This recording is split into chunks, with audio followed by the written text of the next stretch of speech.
My husband converted to Christianity after going to church with me, and it led to him bashing the LGBT community after being friends with lots of activists for years, coming out as straight, and ruining our 5-year gay relationship.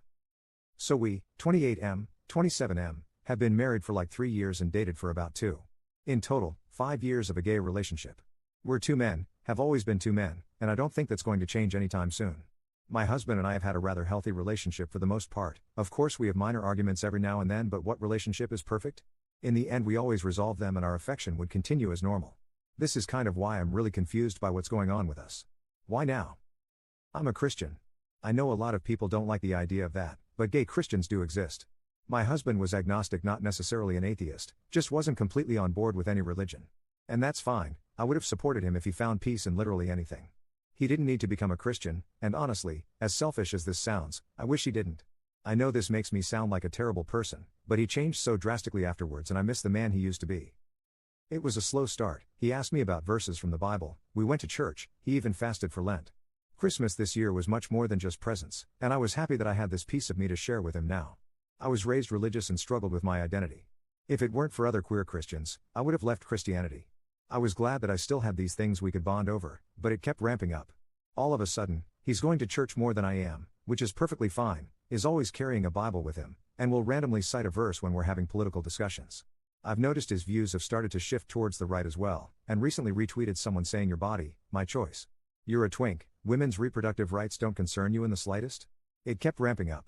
He started agreeing with the whole LGB minus the T crowd, and started spewing harmful rhetoric about drag queens, as if we aren't friends with a bunch of them. When I told him that drag queens are much less likely to harm children than some pastors, he lost his mind saying I was a heathen and that his friends were right. This is the part that caught my attention. What friends? I asked him what he meant by that, and he started backtracking, saying he was tired and that we should go to bed. I was tired, and arguing didn't seem like it'd do us any good right now, so I put a pin in it and we got ready for bed. Our room has a bathroom connected, and usually we keep the door open. He takes a shower and makes sure to lock it, which was weird, but I didn't say anything about it. If he wants to set this boundary down, that's fine, but he could at least communicate it, eek? The next day is a Sunday, and he's already out of bed and I'm assuming at church. I get up and got ready, but once I arrived I realized he wasn't there. That confused me, so after the service I called him asking him where he was. He tells me he's in church, but I told him I was here too and didn't see him. He clarifies he means this the other, I'm not going to say the denomination because I don't want to cause any arguments, church. This was news to me, especially because he never brought it up and still carried our Bible.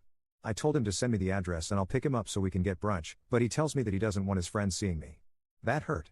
I asked him if we could at least meet up and he said he'll see me at home. After a few hours, he finally comes home. He says we need to talk, I agreed. I wanted to ask him why he didn't want his friends seeing me, and as I opened my mouth to ask the question he set him straight. I stared at him for a bit, and he continued, explaining that his church helped him realize he wasn't going to see the kingdom of God if he continued living in sin and that he needed to leave me as soon as possible. He told them about the pastor comment I made last night, and they said that I was a devil trying to lure him away from Christ. He started repeating a lot of the same rhetoric I heard from other Christians growing up, and it really upset me. He even said that I could be saved, and that I already had the traditionally masculine look, and that I just needed to steer away from homosexuality. I feel like I'm in an alternate reality right now. I'm being told by the love of my life that I'm a devil that needs to return to Christ because I shut down his homophobic rhetoric. My gay husband is being homophobic. I'm sorry, but not once in the 5 years we've been together did he realize he was suddenly straight. It just doesn't work like that. It's not like we're in some other universe where compomo is a thing, right? I told him that he needed to leave and that we could discuss arrangements afterwards. I still want him, I love him. But I have no idea how he could look at me with a straight face and tell me all of that. He started arguing saying that he didn't want to leave and that we could be friends, so I told him that I wouldn't be friends with a self-hating queer for the life of me. He packed a bag and left. His location shows he's at some random house I've never been to, but I assume that's one of the churchgoers he's friends with. I don't even know what I'm supposed to do from here. Did I seriously just lose my husband? I don't understand how this could happen.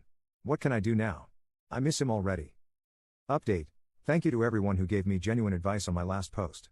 I'll quickly answer some common questions. No, he does not have a family history of bipolar disorder or any other mental health disorder that would cause sharp changes. No, he isn't cheating on me with one of his church friends, but I will get more into this later. No, he isn't bi. I'm bi, and we've had conversations and he said he experimented in high school but it wasn't for him. I talked to his family and our friends about the whole thing. I explained we were separating because of his newfound faith and how he's acting. I told them about the stuff he said and they're all worried for me. I don't think that I'm in any sort of danger, honestly. I did talk to my church about this, and they told me that the church he's attending is notorious for this sort of thing. One of them will show up after a service and wait outside, and if someone is walking out alone, they'll come up to them and start chatting. They'll pretend they go here until they've talked to the person enough times to invite them to their church. Apparently, he was attending my church even on days where I wasn't, so he was alone a lot. It's really predatory, and it low-key pisses me off that he was enjoying my church and it led to him being taken away from me. I've had limited contact with him in the past few days. He came over last night, saying he needed to talk to me. He didn't appreciate me contacting his parents, and assured me that he is fine mentally. I wanted to start asking all the questions I've come up with since he left, but I didn't want to overwhelm him. I know he didn't cheat on me because that was the first question I asked. More so, are you leaving me because there's somebody else? His response was that he didn't want to leave me, but living in sin wasn't what he wanted anymore. How did he figure this out, you ask? After grilling him for an explanation, he finally admitted that he tried to cheat. The guy who kept coming to my church and basically recruited him was apparently so attractive that he would listen to anything he said. So he tried to cheat, failed, and went the full 180 and has decided being gay is the ultimate sin. Not the fact that he tried to have an affair. This is actually going to drive me crazy. Finding out he wanted to cheat but didn't is almost worse, because it's like, seriously? You tried and got rejected? That's embarrassing as for you, and doubly embarrassing for me. I asked him if they knew he was married to a man, and he simply told them I was his gay roommate who turned him, and now that he's straight again, I've gone off the deep end. He's an actual liar. He showed me some Bible verses, ones that were just blatantly different from the ones in mine, and kept trying to convince me that I need to change too. He said that he still cares about me, and wants to be friends. I asked him what about our actual friends, and he said they're too far gone. He just kept talking and I was done with it. He isn't the man I fell in love with and it pisses me off. He wasn't even dressing the same anymore. White dress shirt and slacks and the most boring hairstyle ever. He didn't look like my Anthony. The more he talked at me, the more it was clear I didn't want to be with the man he is now. He left, and for the second time in our life, he walked out that door without saying I love you, and I was fine with that. This morning I talked with my lawyer and I am going through with a divorce.